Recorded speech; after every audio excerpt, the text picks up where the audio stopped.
rocket jumping, Team Fortress, first-person shooter multiplayer gaming as we know it, was all created by the mighty Adonis that was Quake.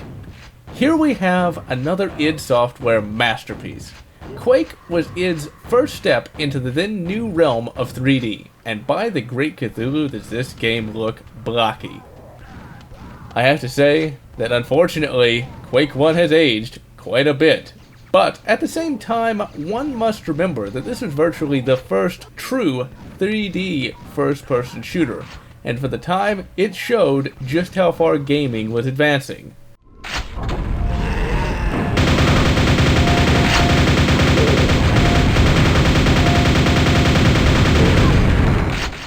The game pretty much kept with the same style of gameplay as found in Doom, but id crafted a distinctly different aesthetic. Rather than the action movie style sci-fi theme, Quake has a dark and broody atmosphere with music to match.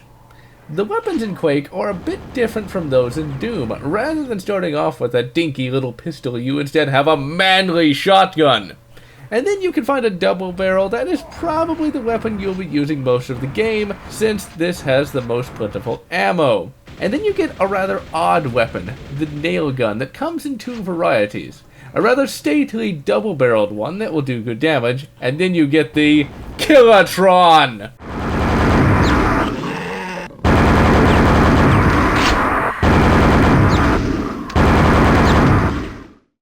Yes, the nail Gatling gun is probably the best weapon in the whole game. Whatever it hits, it destroys. Moving on, when you first start the game, you are given a rather unique difficulty screen. You have to walk down hallways. You have the normal, easy, and then by Sigmar Sacred Hammer hard mode. Yes, you have to jump over lava to even get to the bloody thing. There's an even harder mode, but it's hidden. The hard part isn't finding it, rather it's falling properly to access it. You know this mode is going to be hardcore since you have to walk into bloody lava. Now there are 4 worlds that are each fairly distinct from one another.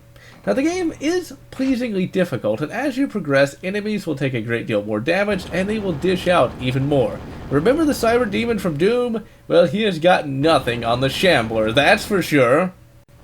Lastly, what can really be said about the multiplayer, other than the fact that at 17 years old, people are still playing it? Like with Doom, there have been numerous source ports released. The one I recommend is Darkplaces, as it fixes some of Quake 1's bugs and allows for modern controls, and it just works far better than DOSBox does. In the end, I find it hard to recommend this game. I mean, why should I, since most likely all of you own it and have probably played it as much as I have? But in the rather unlikely event that you miss this one, check it out. And so, this is John, wishing you good Counter-Strike. Good Counter-Strike source, or whatever makes you happy.